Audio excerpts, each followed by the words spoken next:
Welcome to the Women in Business radio show with Sian Murphy, connecting women in business around the globe. Hello, welcome to the Women in Business radio show. It's Thursday and it's our second show of the morning, so you'll have to excuse us if we're sounding a little bit jaded. Welcome. Say hello, Adele. Hello. So what are we going to be talking about? It's just Adele and I today. We decided to have a show with just us. We did, and we've got two topics which we think are really important. They're really important for us, and we think they're really important for so many women that we work with.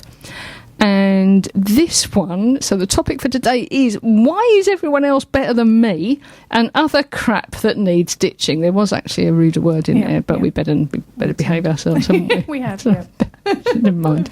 So, I don't know about you, but even though I know in my head, even though intellectually I know that it's an illusion, that everybody else is better than me. Yes. I still sometimes can't help it. I absolutely agree with you. You can have that talk. You can have the talk. You can have the talk with yourself, okay, and you're quite absolutely fine. And then you might go onto a social media platform, have a look and go, oh, God, look. Oh. Within a minute of having the talk, you go on and immediately you look at somebody's post and you start comparing yourself. And I call it comparisonitis. And I catch myself doing it. And you have to stop. And for me, even after the talk, the comparisonitis kicks in. I just had a bit of an epiphany, actually. I might share it later. It's just something that happened to me during the week where I actually got sort of quite cross. Not at the person who was doing it, but actually at myself for getting quite frustrated about it. And I'm going to bring that in later. Okay. So everybody else is better than me, and other crap that needs basically ditching, sorting out. This is about our worth, isn't it? It is. It's about our worth. We're comparing ourselves to other people, and sometimes it's not favourable, is it? It's not. And sometimes we do it on purpose, and that's why I can't do that. Again, it's a lovely cop-out, isn't it? It is. It's a lovely I can't do that scary thing because else has got to mark it before me. Yeah, because they're better at it than me, so therefore I can't do it. Yeah. And therefore, it's easier that way. So I'm just going to do this here because that's safer and easier rather than doing that because somebody else is doing that. Let's start off with social media, which is actually how we know what everybody else is doing, really, isn't it? It is actually. Because if there wasn't any social media, what would we do to find out what other people are doing? We'd have to go to all of the networking groups, wouldn't we? Use their service ourselves. Yeah, use the service ourselves to actually find out what the reality was. Yep. And how much they were charging. Yep. We'd have to use the service ourselves. Absolutely. What else? We'd have to go through every single website, wouldn't we? We would. Yep. They may not even have a website. Yep. We'd have to go and look at everything that they'd written and try and pull all of this lot together. We'd have to go to every event that they ran. Yes. Pull it all together and try and make a judgment that way. Yep, because without social media, that stuff is not accessible as it is through social media. We'd also have to talk to their clients. We would. As well. Yeah. Because we might have had a really good service. They might have been really good for us, but they could be crap for somebody else. Yep, absolutely. So we have to look right the way across the board at everything they're doing. But we don't need to, because they're posting it all on social media for us. We can see how fantastic they are because it's all there on Facebook. Yeah, the good, the bad and the ugly? Yeah. Probably not. No, it's just the wonderful, isn't it? It's just the wonderful on there. It's just the wonderful. And I know this happens because very often I will, confession here, very often I will, sometimes there are loads of photos of me taken in the studio. Do I put out the one that makes me look like a codfish and about 100 years old? Strangely enough, I very often don't. You always make sure we get good ones. Yeah. I'll go through. I go, oh, that one looks all right. I'll post that one. What was it? I can't have a photo done because I haven't done my hair. I know. Yes. Do you remember? Yeah, oh no, I can't. I'm not thinking it looks fine. It looks fine. What's the matter with her? But that's exactly. I posted it anyway, didn't I? You did. It looked fine. It looked fine. It was perfect. But that's the way it is. We filter. Yeah, we do filter. We filter stuff. Sometimes we're honest when stuff doesn't work, but there's still a filter. We're still going through and deciding what we're going to be honest about, aren't we? And, say, OK, if this hasn't worked, very often there's a reason for posting why it hasn't worked. There's some sort of lesson, there's something that's going to happen behind it. So whatever it is that you're looking at has been through somebody's filter. Absolutely. Yep. They're not going to post that their launch failed. But they might. They might. But once again, you have no idea of the context behind that. Yep. No. So might as well not bother. It's all crap. Yeah. Come off it. It's creating that illusion. Yeah. Yeah. And I think social media is one of the key things of everybody else is better than me. But I think it manifests itself in other ways. It's not just, what is it you call it, comparisonitis? Yeah. It's not just comparisonitis. I think there's sort of, if there was sufficient self-worth there, if you really were 100% certain in what you were doing and what you were delivering and all of that sort of thing, it wouldn't matter what anybody else did, would it? No. So I think that somewhere along the line, even if you're not looking at somebody else on social media, there are going to be some clues. There are going to be some clues there about perhaps your uncertainty around what you're doing. So shall we run through some of the clues? Yeah, absolutely. You got any? So for me, the clue is that, to me, the first one, we went to a price. Oh, it's too expensive. Shall I do this? So the first thing that shows me around lack of confidence in their value is where they get stuck on the pricing. They look at a competitor and go, well, actually, I'm not as good as them. I'm going to then halve it. I go, no. What makes you think, just by looking on what you've got access to on social media, that your proposition is less than half of them? Well, there's no. They've been doing it longer. Yeah, and there really is no substantial. They've got 25,000 followers on Instagram, and I've only got 5. Yeah. So for me, it's the currency of the price of what you're offering, how many followers you've got, and then and the likes. And I was listening to something the other day and said, yeah, we've got all these influencers, but nobody's actually said if they're actually earning any money from it. And I was like, that's a good point, actually. It's not about the followers, it's about the value of it. And so for me, it's getting hung up on those numbers. But what is an influencer? So when you're looking at numbers, what is an influencer? So if I become an influencer and somebody says, OK, can you sell my lipstick? What does that mean? Thousands and thousands of followers on Instagram. What does that mean?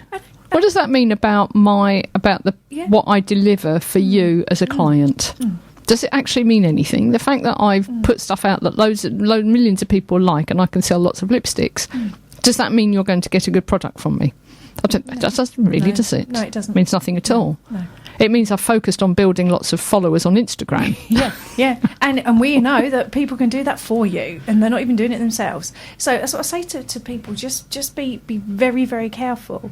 But like you said, for me, they are the triggers when I'm talking to people. So actually, okay, then actually, let's focus on you and not the comparisonitis. And then when I am then looking at those triggers and say, actually, yes, but sometimes you do need to do your research, then make sure you go out and do that research as a consultant rather than starting to critique yourself, because then you get down into a rabbit warren and then you come away thinking, actually, this was awful. Go away with a consultancy mindset that's not emotional, that's not personal, and go, actually, what have they got? What does their website look like? And take the data and try as much as you can to leave the emotion to one side. Because sometimes we do have to look at what our competitors are doing, but do it in a consultancy mindset. Do we have competitors? Okay, maybe competitors.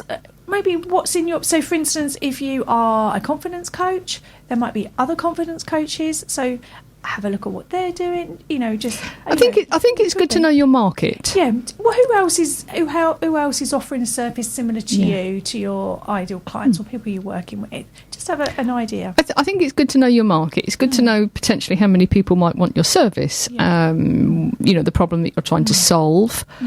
how many people actually want that problem solved. Very often we decide what service we're going to provide. We think that'll be lovely, but there isn't actually enough people with the problem, or that the people that have the problem don't actually have any money to pay you. So, well, that's okay. So perhaps you need to set up as a community interest company where you bring in funding. But you have to know what's going on. But that's very, very different to going, oh my God, they're doing that. It is absolutely. And look how well they're doing. They must be doing that much better than me. So we've got the comparisonitis thing now. Is that different to imposter syndrome? I sort of, in a way, I think it is, because I think you can have imposter syndrome without ever looking at anybody else. Oh, absolutely. You can just have it you can go nowhere and have imposter syndrome. Oh my goodness me. At some point, somebody is going to find out that I shouldn't be here. Yes. You don't have to leave the house to do that. You don't even have to get out of bed. You don't. No. I'm not as good as people think I am. I shouldn't be here. I don't have a right to be here. What I'm doing, I'm going to get found out. Any minute now, somebody is going to find out that I'm no good.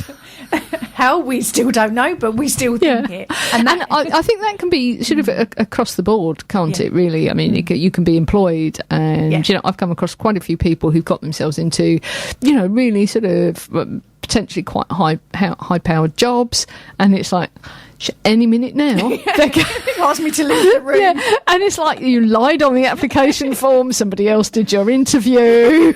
You was interviewed, you'd done the exam, you'd been there a year, been there 2, been there 10 years, and you still think someone's going to ask you to leave.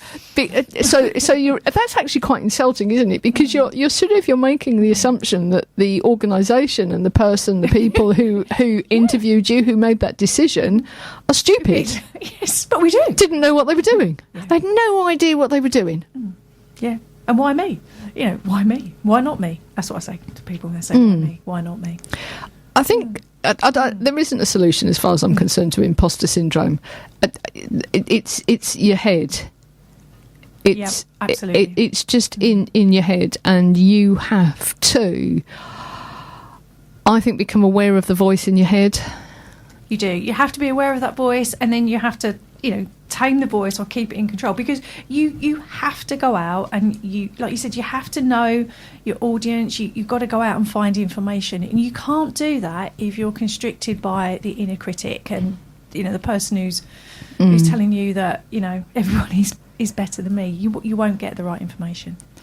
But imposter syndrome is, I don't think there isn't anything that anybody can say to you either, is there? So running around the office going, oh, I'm really good at this, aren't I? Do you think I'm really good at this? Am I any good at this? Am I quite good at this job? Do you like what you've got? Is not coming from a place of power, really, is it? No, definitely not. And I think for me, how I've worked through that in my journey over the last 2.5 years is, listen to the critic and say, right, thank you, but no, thank you. Put that self-talk to one side and just keep going, and just keep going and doing your own thing, which we've talked about before. Building your business, doing your own thing, and just building up that value and that self-worth and those boundaries, and then over time, then my inner critic comes back. She's called Annabelle, but I do think this is worrying. You've got, I've named this her. is. I think this is a disorder. I think this is a named disorder, isn't it? We deal with her, but I've channeled her to good use, and then it goes. Otherwise, if I ignore it, it rattles on. I really wish I could say that this show had some structure, and it hasn't, apart from the title and a few scribbled notes. But it's just dawned on me that perhaps potentially one of the problems with imposter syndrome, which is, oh, I'm not good enough, I can't do this, is actually the job that you're looking at doing, that you have, if you created, that you're not good enough, is absolutely huge, and that you've bolted all of this other stuff onto it that you somehow imagine other people are expecting. Yes. And perhaps one way of dealing with the imposter syndrome is to really focus down on whether it's whether you're an employee or you're delivering for a client. What is it? What is the core of that job? Now when we have when we have a job, like we have, if the job is any good, we have a job description and a person spec. So go and have a look at it. What does this job description do? What is it that I was employed to do? Now there may well have been job creep. Yes. So you may well be now doing stuff that is going way beyond the job description. Now, that isn't necessarily a bad thing, but it could be something that's contributing towards your imposter syndrome, because you were employed to do one thing and you are now doing something that may be out of your zone of genius. So perhaps the thing to do is to sort of go, okay, let's pull this back in. Have I stepped over a boundary? Have I got bored, so I've stepped over this boundary and I'm starting to dip my toe into other people's ponds? Or is my employer expecting me to do this? And if they are, shall we just regroup and have a conversation? Yeah. And say, it could be set some boundaries, set some boundaries, set some guidelines, set some key performance indicators, so that you know what it is, you know that you're doing a good job, but just sort of rein it back in. Otherwise, sometimes I think it becomes like this nebulous, I'm doing everything and I'm not doing any of it well. And that comes back to your own business as well, because you get business creep, and someone says to me, well, you've got that problem, but could you do this bit for me as well, or could you run a live session on this? Then all of a sudden you're looking at your pad and you go, well, I've got all these individual products, but actually no. And I've just done that over the last sort of 5 weeks and cut things back and said, no, I'm not doing that anymore. I'm not, and I've gone back to my core value, my core proposition, because I've had a bit of proposition creep and I've cut it back. It's in client terms, when you're in business, it's can you just? Yes, sorry, I'm laughing. Yes, can you just? And can you just? And it comes from a place of not knowing sometimes what's involved. It can also come from a place of not valuing what you're delivering. So it could be that the client isn't valuing what you're delivering, but it also is that you're not valuing what you're delivering, and that you haven't set those boundaries of what is and what isn't going to happen to be fixed enough. Yes. One way that I found a good way of sort of overcoming that in some respects was to actually say what is included and then actually what isn't included, and that what would happen if partway through the project the client decided they wanted to bolt on, they wanted to do X, Y and Z. So an example could be, say, in website terms, they were going to provide the images. So you've said, actually, we're not providing images, you're providing the images. And then midway through they go, actually, we've had a look and they're not very well. Could you just like find a photographer and perhaps get some in-house photos done for us? Or could you source some photos? That isn't just a can you just, that's a massive job. In fact, that's the entire branding of the website. So, that isn't a can you just. And so you just sort of set those parameters of what is and is not going to happen. Yeah. And if you're in business, write your own job description. Yeah, absolutely. Write your own proposition and stick to it. And then when you're asked to do something, is it in the core proposition? And looking at what it is that you do. So I've been having some conversations with somebody who, I'm not sure if they think they're helping or not, to be honest. I'm not sure where it's coming from. But they are very helpfully going and looking at other people's events and commenting on how much better they are, and this is going on and that's going on and whatever. And I'm thinking, oh God, what are they doing? What are they doing? Oh, they've got this many people there, they're doing this, they're doing that, they're doing it in these spaces. And I actually got quite cross, not with them, but with myself. And I found myself going, but that's not what I'm doing. That's not what I'm trying to achieve. I'm not an event organiser. I run a community. But I hadn't made that clear. I hadn't made that clear. So I was actually looking at other people who were doing better than me, but that's not what I'm doing. I absolutely got such a similar story, but my epiphany is because as you've explained it, I've now worked out why I reacted like this is group therapy. We love these sessions, right? But it's so true. Okay, so I support business and corporate women through menopause, business and corporate women. And people say to me, oh, well, these people, and they're doing these, coaches are doing this. I'm like, oh, well, no, stop. No, they're doing better than you.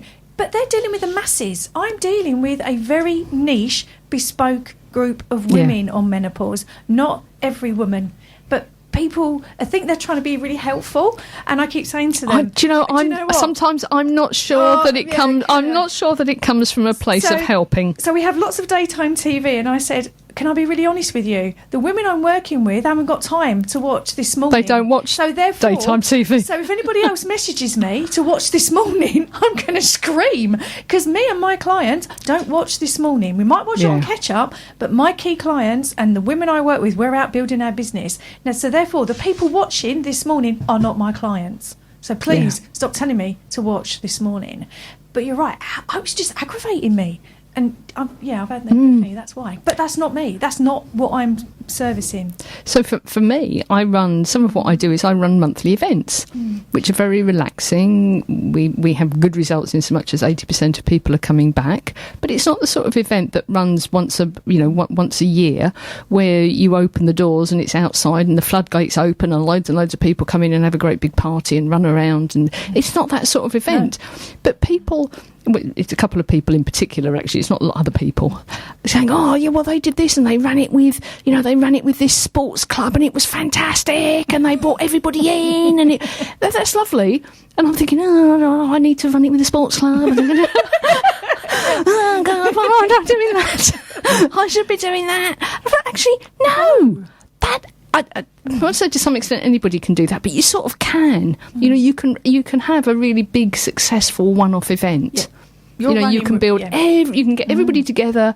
You can get lots of help, and lots of people will volunteer, and they'll all bring everybody in, and there'll be millions of people in there. It'll be fantastic.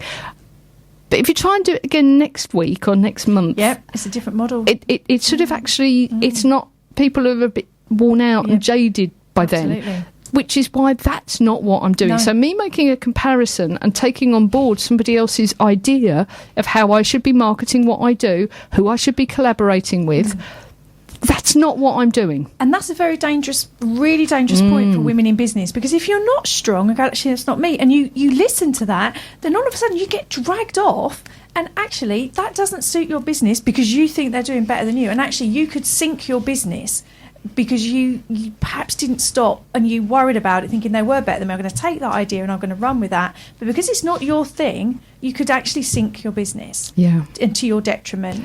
And you've got to be careful. And that, to my mind, is a key thing when you're looking at everybody else is better than me. You have to be really clear actually about what your business is. What's the problem you're trying to fix? What are you servicing and what are they servicing? Just start off with that just put a piece of paper in half. I do it a lot.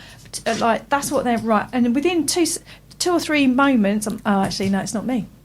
But for me, you have to stop. Otherwise, if you immediately listen to people, you should go and Adelle, they're on there, they're doing that on menopause. Yeah, great. I'm like, set up a Facebook group, and no, that's not me. I do a bit of brainstorming. That's not the problem I'm trying to fix. Yeah. I'll let them deal with the thousands in the Facebook group. That's not me. Go and do your thing. I'm doing mine. Yeah. So they may have thousands of people in a Facebook group, but what business are you in? Exactly. It's a bit like the McDonald's thing, isn't it? Is the business selling burgers or property? Yeah. What one is it? Yeah. Property. Yeah. Yeah, it's a franchise property model. Yeah. It is. Yeah. So what is the problem that you're solving? Yeah. And what is the business that you're in? And when I realised, actually, and it seems a bit daft because I've been doing this for so long now, that I'm not an events business. I'm a community business. You are. Yes. I'm creating a community of exhibitors that support each other with visitors who think in a very similar way and bringing them together to actually create a new community. Yeah, and it's sustainable week in, week out. That's what you do. It's not one-off. But it doesn't feel sustainable at the moment. It is from the outside looking in. At the moment. But that's it. I'm not an events organiser. And I don't go out. And that's the other thing, is when you know what you're doing. So if somebody comes to me and says, and I did almost veered down this route, can you organise my event? Can you do my wedding? Can you do my this? Can you do my that? The temptation, well, yeah, I organise events. Yeah, of course I can. Yeah. I don't know what to charge, but yeah, of course I can. But I'm not an event organiser. No, very different. I do something which involves events, and so as part of that I organise events. That's very different from being an events organiser. And when people see that, Sian does events, And therefore they then give you the information of all these wonderful events they've been doing. Yeah, but you're right, you don't do events. And sometimes when people are trying or not, or whatever their intent of giving you that information, you just have to remember what you're doing. And then that way, that sweeping statement is everybody is better than you, then they're not, because not everyone is doing your thing. And I think that's the other thing, is you got to know your numbers on this.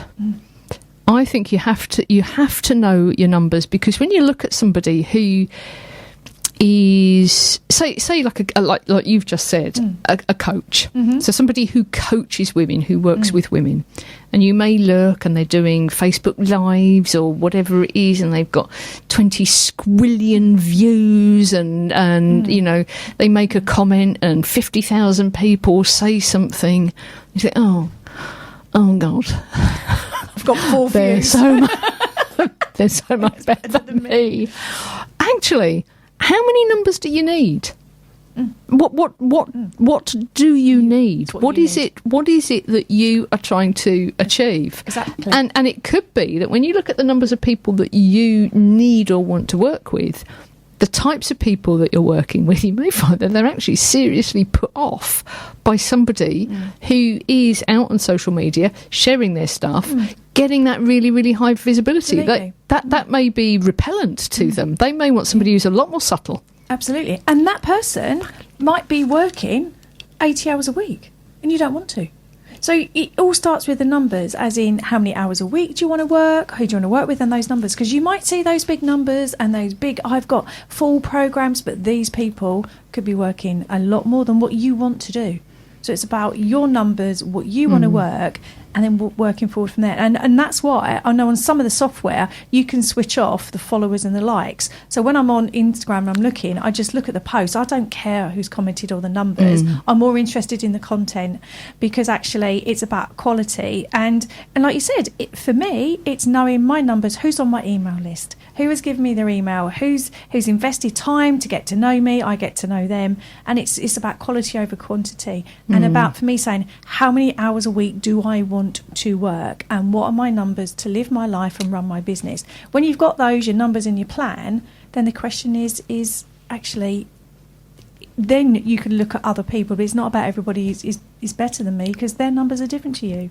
Sometimes I have people who contact me to be guests on the show. They're actually quite surprised, because sometimes they'll say, I haven't been doing this very long, or you know, I only started my business a year ago, or I've hardly got any followers on Twitter, I don't really, or I haven't been on any other radio shows, or I've not been featured in any magazines. And when I say, actually, I don't care. No. It doesn't matter. No. In fact, that's one of the reasons behind doing this, is it actually doesn't matter. It doesn't matter what else you've done or where you've been. The fact that you haven't been pitching yourself to radio shows, TV, and goodness knows what all over the world, because you've been focusing on your business and what you do and delivering for clients, it doesn't mean that you haven't got something really interesting to say.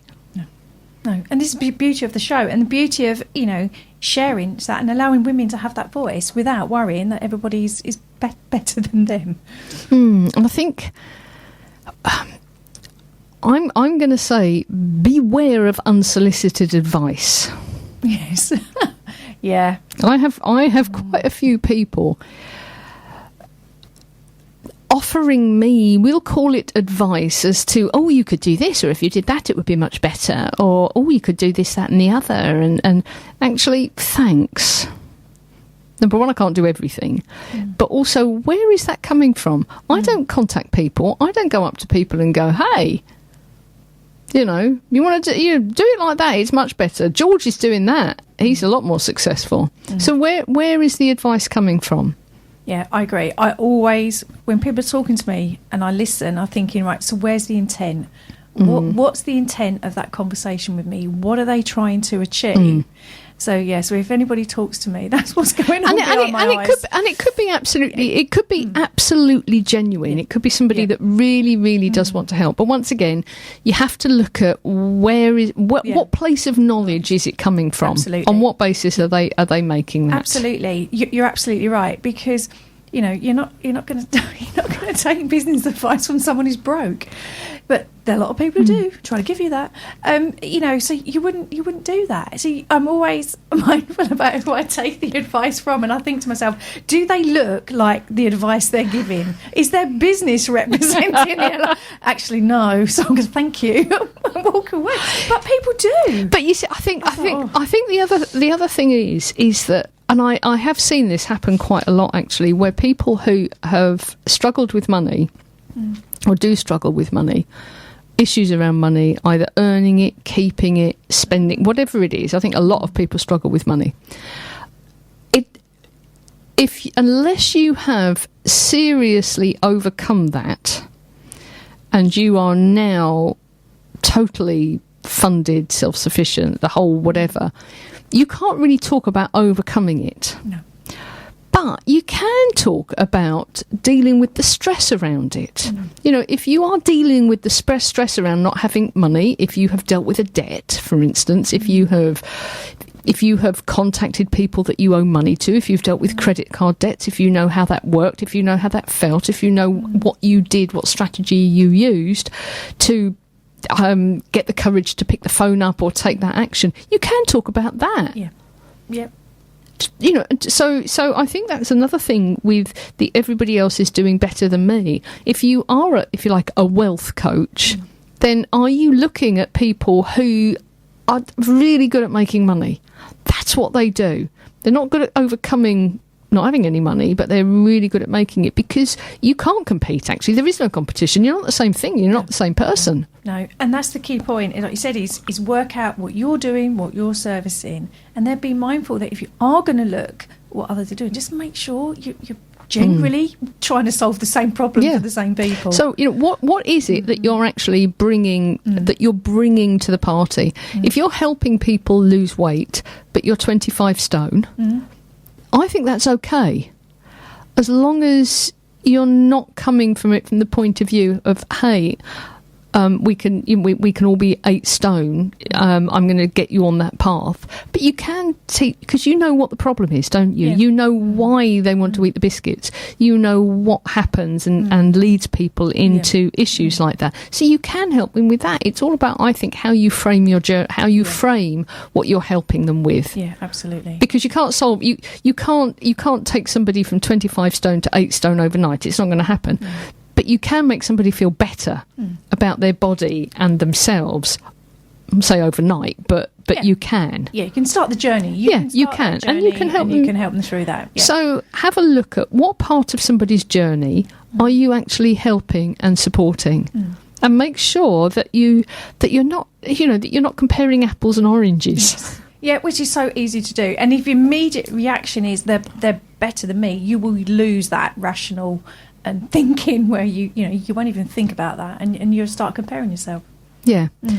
I think the other thing is looking at the voice in your head and perhaps how we talk to ourselves about what we are capable of doing, what we should be doing, what we shouldn't be doing, and everything else. Because I think that's where the why is everybody else better than me sort of starts to come in, doesn't it? It adds. And for me, what really helps me with that discussion in my own head is having a very clear plan, so I know what I want to achieve in the next 3 years. I have got the resources. I might go and tinker with another bit of software, but generally I do have the resources to do that, and I'm very clear on how I'm going to get there, and I know my numbers. And it goes back to that business plan. But what I find is the business plan, when you are having that moment and that wobble and someone's giving you some advice and you're not sure, or you're comparing yourself with somebody and you feel bad, just get that business plan back out and go, actually, this is what I'm doing. It's like my compass. It's my true north, because you need to hold on to something sometimes. If you are getting caught up in a debate or an Instagram scroll when you've got to stop, say, actually, Adele, stop. This is the problem I'm trying to fix, and here's my plan. And do you know what? I'm doing okay. I am actually doing okay in my world with what I'm trying to do, and my clients think I'm doing okay. Just switch off that noise. And if that means an enforced break for 24 hours or 48 hours, sometimes I've done that, Sian, just to recenter myself to my plan is my plan and nobody else's. I'm doing my own thing. I think being very clear on what you're delivering as well. You know, you start looking at other people and suddenly, you know, it's within the same area as you, but they're doing so much stuff. They've got books, they've got this, they work one-to-one, they've got videos, they've got 25 programs, they've got something that works with this person. T-shirt with it on, a pen. You know, they've got something that helps this person, they've got something that helps that person. They do it all. They may well do. Bully for them. Okay. What are you offering, and what are you giving to your clients? What are people who interact with you going to get, and what aren't they going to get? Yeah. You know, have that conversation. If you're really clear and focused down on what you are doing, what you're doing, what can happen and what can't happen, life gets it gets a lot simpler, doesn't it? It does. And you have to have that simple business model, because then it makes those conversations and those decisions easier afterwards. It also enables you to set boundaries within those conversations with clients, because actually here is the 10 things that we are doing in this program, and the just can you is not in the 10. You know, and it's not, and it's then saying actually that's not, and actually you could then go, actually, but I could do that extra for you and it costs this, and all of a sudden you've come away from your one best way, and then for me that then gives you a headache. And for me, I've been constantly saying no, this is the proposition, and I could turn money down, but I'd rather have more people on the same proposition than 10 people on bespoke ones, because I got caught out on that very early on, and it gave me too much of a headache. It can, and it's sort of, if you're not careful, you end up sort of over delivering, because you're not quite sure what you are delivering. So you're not sure what you're delivering, so you're not sure if somebody's actually getting the value, or whether they're valuing what they're getting, or whether you're charging too much for what they're getting, and then you end up you end up doing more than you should be. What I do with this radio show, for instance, is it's all about what's in my control. So I am occasionally approached, not so much now because I'm actually quite clear about what people can get, approached by people paying to come on, and I'm quite happy with that, because they want to get a particular result. They want to fill an event. They want to get a certain number of people into a product launch or something along those lines. I can't guarantee that. No. What can I guarantee when they come here? I can guarantee that we've got a freezing cold studio, actually. Yes. I can guarantee they can freeze their nuts off in the studio. They won't be able to walk when they've gone. I can do that. I can guarantee that they'll be met and they'll have a cup of coffee and a biscuit in the green room. I can sort that out. That's no problem at all. I can guarantee that they'll have really good fun when they get here. I can, or that we will make it fun. Yeah. I can guarantee that they won't be asked any awkward questions. I can guarantee that we won't put them on the spot. I can't guarantee how many people are going to listen to the show. I can't guarantee that out of those people who listen, if any of them are going to buy, or whether they like their stuff. I have absolutely no idea. No. So I'm very clear. This is what you can expect. That might happen. Don't know. No, exactly. Don't know. And therefore, we're sort of okay. And I think if you also focus on what you can control, what you can absolutely deliver, what you can guarantee, life gets life gets simpler, and everybody knows where they are. Yeah. And it is, for me, it's having that crystal clear proposition, which again I've got there over a number of years, because I've worked out what I do want to do, what I don't want to do, how I could simplify it. Where in the first instances I want to do please everybody and do everything. And do you know what I've learned? I cannot please everybody. I can't. So the proposition I've got, this is it, and if it's not for you, that's fine, but I'm not putting something in bespoke. I can't please everybody. And do you know what? That was really hard to accept first on, because I wanted to please everybody. Well, I think also sometimes it comes from fear, doesn't it? Which is that if you don't have something that person can buy, you're somehow going to lose. Yes. Like you're not going to have enough clients, which is why it comes down to how many people do you need in through that door.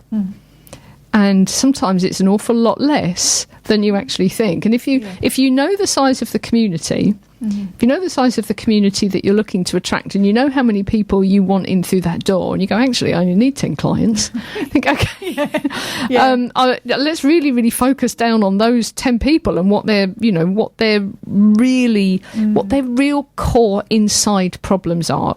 I like to look at how people are feeling. Yes. What is it that they're feeling? Absolutely. How would they recognise themselves? If I walked into a room and said, hey, this is, are you feeling X, Y and Z? So using the men, are you feeling like you've got your hot flushes are so bad that, you can't sleep at night? Some people are going to go, I am, or my mum is.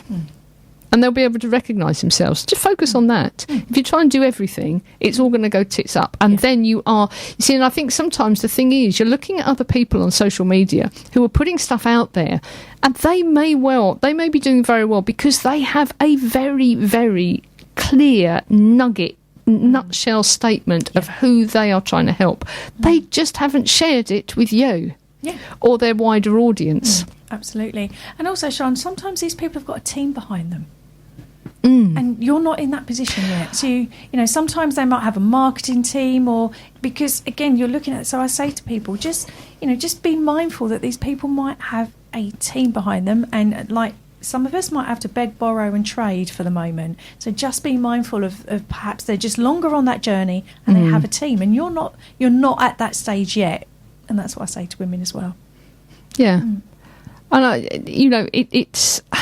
I think we need to be very clear that there's a difference between comparing and sharing ideas and aspiring. And aspiring, because you could look at somebody who could be 10 years through that journey, and they've built this, and actually that's a whole different way of looking at their social media. So it's actually we're talking about as how it's forming in my head. There are people that I will look at and do a compare analysis on, which will probably be within the current stage of my business.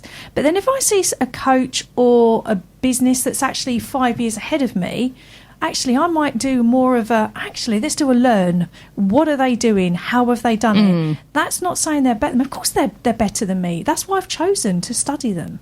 So there's an element of aspiring. You see, I don't think they are better than you. I think they're at a different stage. Different stage, yeah. A different stage. They've just gone a little bit further on that journey. That doesn't mean that they're better than you. That you can't compare yourself. But you can study those businesses and say, actually, you can get ideas. Absolutely. It's a bit like I'm not very good at Instagram, so there's nothing wrong with me having a look at somebody and going, oh, okay, well, there's an idea. They did a behind the scenes, they did a this, or they've done that in their reels or whatever.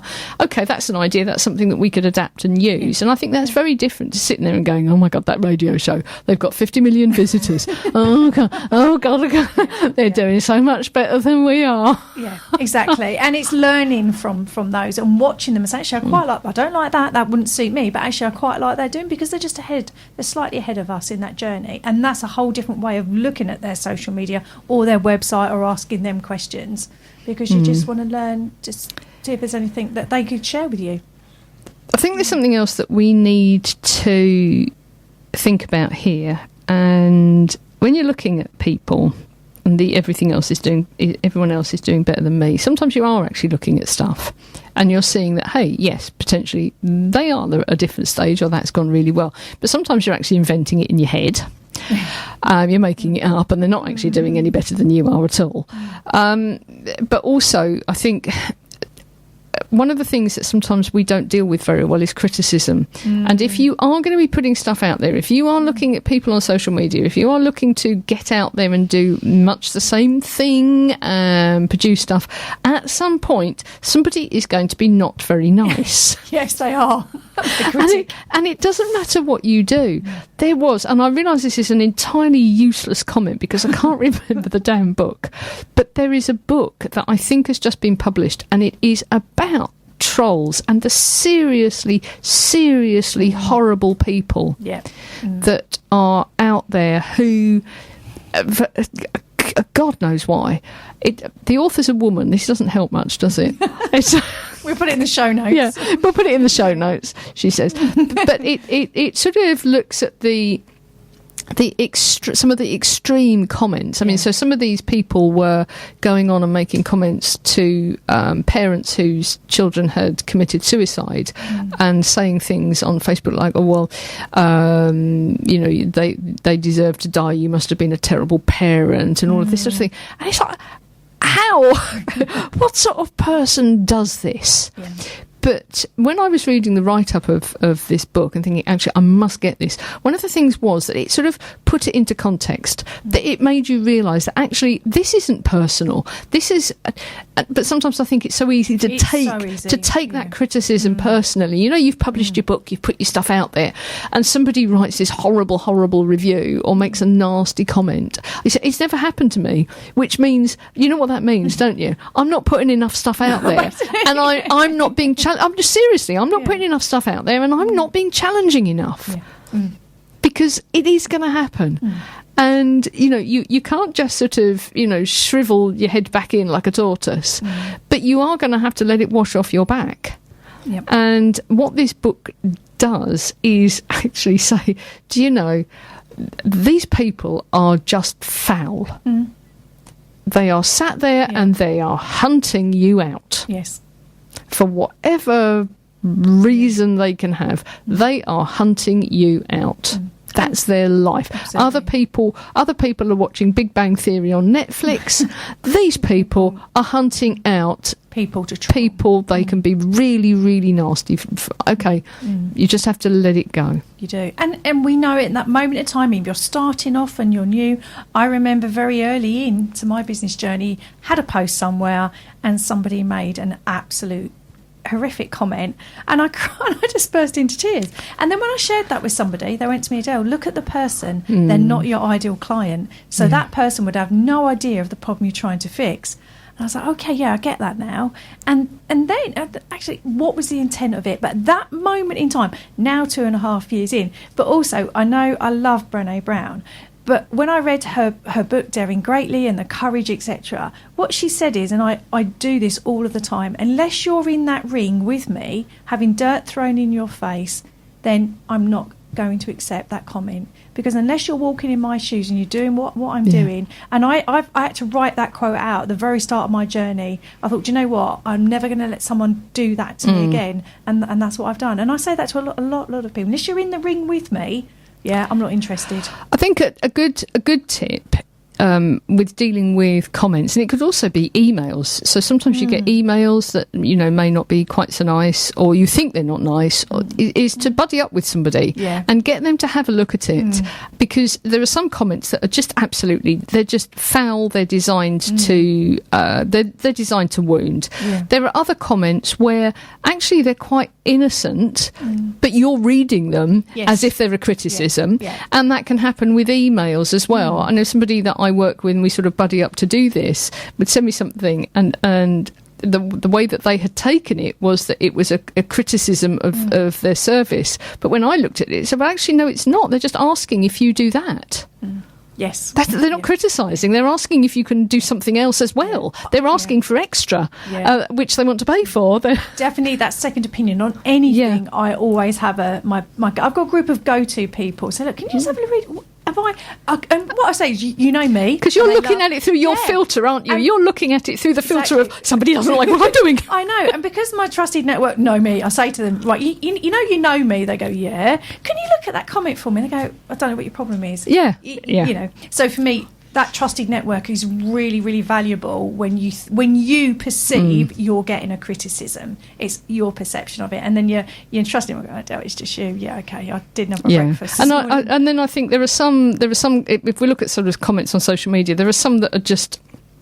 There is no debate. Yeah, just delete. There is no debate. They're designed to hurt. They're designed to aggravate. They're designed to get a reaction. Yeah. They're not relevant at all. So just delete, ignore, whatever it is that you want to do with it, because your client is sort of going to know, aren't they? Anybody looking at that is going to go, oh, look, there's an arsehole. They're being spiteful. Yeah, just ignore that. And then there are others where I think you may need to get an opinion on before you respond. Yes. But don't just sort of have a knee-jerk reaction.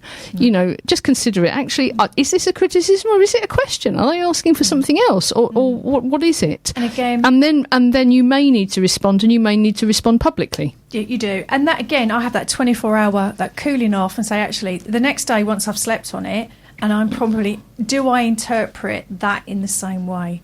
And probably, and if I do, I do, and then I construct a response. If I don't, and then I've slept on it. So we've got 2 minutes. How are we going to wind this up? Whilst you're thinking of something, I'm going to sit here and fiddle with my songs.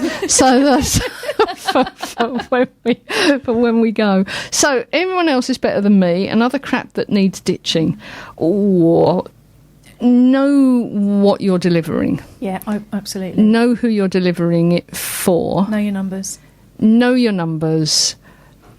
Just know in your head that what you're seeing, if you're looking at somebody out on social media, that you're not seeing the reality. You're really not. You're seeing the filtered, airbrushed, what they want you to see. They're controlling what's happening. And if somebody else is shouting their mouth off about them, you actually don't know that that's true either. No, I agree. So you don't know what the reality is. All you know is what your reality is. Absolutely. Definitely. And for me, my takeaway is, if you do need to go away and have a look and have research, mentally prepare yourself as a consultant of your own business. And then you detach emotionally from the information you gather. That is the only sensible way to do any comparison. Because there could be something that you need to learn. Yes, there is. There could be, because we have to learn. Yeah. So there could be, there's always improvement. So there could be a really good lesson that we need to learn. There could be something else that we need to do.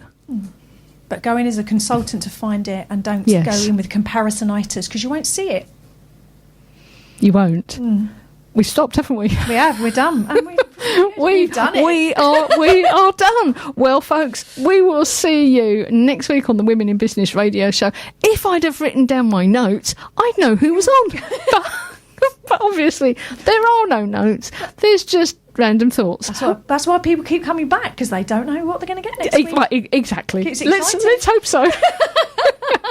Have a really good week, folks, and we will see you soon. You take care, everybody. Bye. Tune in next week to the Women in Business radio show for more stories, ideas, and inspiration to help you grow your business.